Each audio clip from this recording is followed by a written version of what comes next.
Hi, welcome back. One of the things I get asked about a lot is the schedule for the day. Whether it's in our classroom or if they're trying to set something up at home, how do I set up a schedule for the kids? Now, things are going to be different in a classroom. We have a full day, we have multiple kids in the classroom. A lot of the things we're working on are social skills as well as the academic skills. If you are at home, you may only need a couple of hours every morning to really work on those academic skills. Your child is going to be getting a lot of one-on-one attention. Okay, but if you would like to have more of a structured routine, I can show you what we do in the classroom. Morning meeting, that's where we all gather for about half an hour. I do an interactive read aloud with the kids. They help me work out and fix mistakes in a message that I've written. We sing a song, we do all sorts of we have show and tell. So that's our morning meeting. And then we have our reading block for an hour. What does that look like? Okay, so reading block, they have different spots in the room where they can go for about 15 minutes each time. So if you've looked at the word work video, here's my little word work station over here. Lots of different activities they can do to work on their spelling. These are their spelling levels. So if they're at level 1, they're working on those basic words, at, flat, all the way up to level 31, which has some 6 middle school words. And then I do have second graders working on middle school words. And we also have our vocabulary words here at different levels. And the kids will come and pick a card that they're working on for the week, and they will go ahead and pick an activity to work on word work. So they'll be over here for about 15 minutes, and they'll get the different materials that they need. They know where they are, crayons, toothpicks, whatever it is, and they'll be working on that for about 15 minutes over here. And they'll have their choice of which activity to work on with their words. In terms of assessment, they will tell me when they want to be quizzed, and my kids love to get to the next level, so they'll be like, can you quiz me today? Usually I want them to work on the words for at least a few days, and then they'll say, hey, can you check me on my words? They'll get a whiteboard. I'll give them a word to see if they can spell it and write it out, or if it's a vocabulary word, I'll ask them to write it in a sentence. And if they're able to do all those words, they can go to the next level. Okay, so they might be on word work for about 15 minutes. They might be on our iPads. Everyone has their own iPad and headphones, and they can pick one of the apps that we have on there. Starfall is a really big one. Starfall has a lot of great reading and math apps, particularly for the younger beginning readers and learners. Then there's some higher level apps or other things on there. BrainPop Junior is a great one for social studies and science activities. There are so many great apps that you can do. So they can do that for about 15 minutes. Over here in the library, they can pick any books of their choice. Okay, so we have our leveled books over here. We talked about guided levels, reading levels. So if they're at a beginning level, they might be in the A, B box that are much more picture books with very simple repetitive sentences. We've got all the different levels. Okay, so they can pick one that's at their level if they want to, or they can pick, we have a lot of different books, science, animal fiction. Okay, so they'll come over here and read for about 15 minutes and pick out some books that they want to read. They might be buddy reading. Okay, they might decide to get a little stuffed animal, some other things to make it fun. I have some little sunglasses they can put on that have the lenses popped out. We call them reading glasses. They can use, these are just chopsticks that they can use as a pointer to point to the words. We have little bookmarks just to make it more fun. They can sit with a buddy, sit in the Serenity corner and read for 15 or 20 minutes.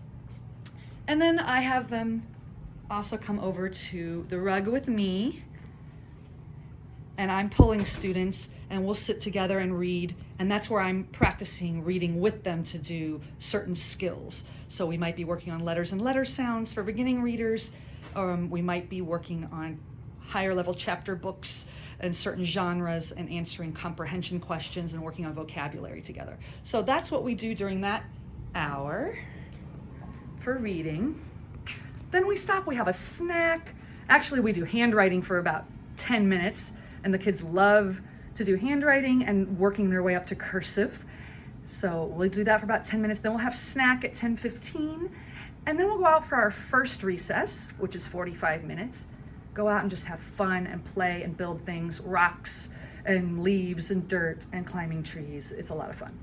For writing, we have about half an hour where we will start at the rug with me, where we'll be learning a particular, we might be working on a particular genre, like a how-to book, and I'll model for them the first step. Maybe we're doing a graphic organizer to come up with our idea. We'll talk to our friends to brainstorm, and then we'll start writing. And you can look at the writing video to get more ideas of how to support your child and come up with ideas for writing in the writing video.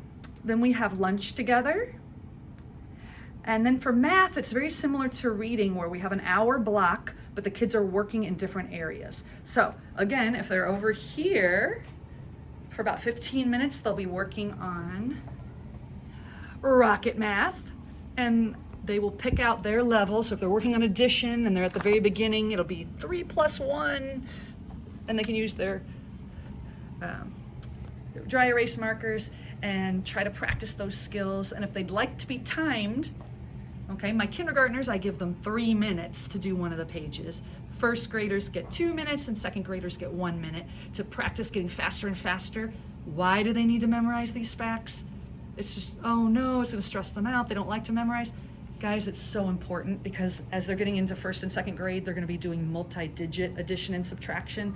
If they don't know those facts, they immediately shut down. It slows them down. They're trying to use their fingers and they make mistakes. Trust me, they need to memorize their math facts. Again, just for 15 minutes, and they just work on 2 facts at a time so they don't get overwhelmed. Okay, so they'll be over here working on math facts. Again, they have an opportunity to be on the iPad for 15 minutes, doing one of the iPad apps, lots of different ones that they can use on there, practicing fractions, telling time, counting money, all those things for about 15 minutes. And then the other 15 minutes, they're with me at the rug, where we will be working on whatever skills they are working on. If they're telling time, if they're learning their numbers, if they're working on fractions, addition, subtraction, multi-digit, multiplication, division, we do all of it. Okay, they'll be sitting over here with me working on that skill. Okay, so we'll do that, have some small group time or one-on-one time, depending on what skills they're working on. And then the other thing we do that you might want to set up and start doing with your child is we do daily math, which is where every day for the first 15 minutes we're all together at the rug, and we start off by singing a song. What's the day of the week, figuring out the month. We write the abbreviation on the board, and the kids take turns doing that.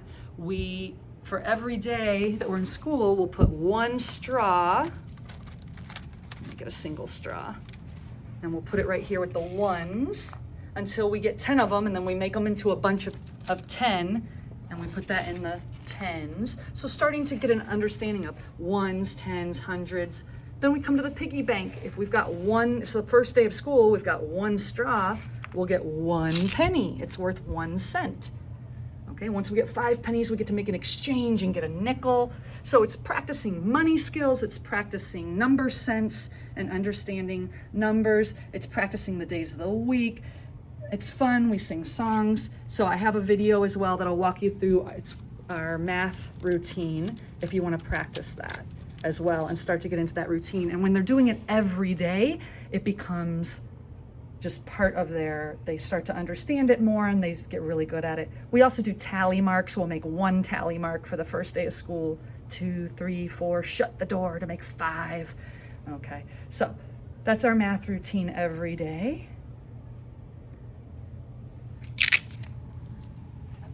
Let's go back to our calendar. Then every day we have science or social studies that we're doing as a unit. So again, you can look at online and find the standards of what your child is supposed to be learning for their grade level. And then we like to do projects. So if we're learning about life cycles, we're not gonna just get a worksheet about it. We're gonna actually order some caterpillars and have them be in the classroom. We're gonna have those butterflies then be released out into our garden. We're gonna have a garden outside. So we make it very hands-on. And we have projects that we might be working on a certain science lesson for a week at a time. And then we might do a social studies unit for the next week. Here's our second recess for 45 minutes. Then I teach a language. I teach German. In the other classroom, they're learning American Sign Language.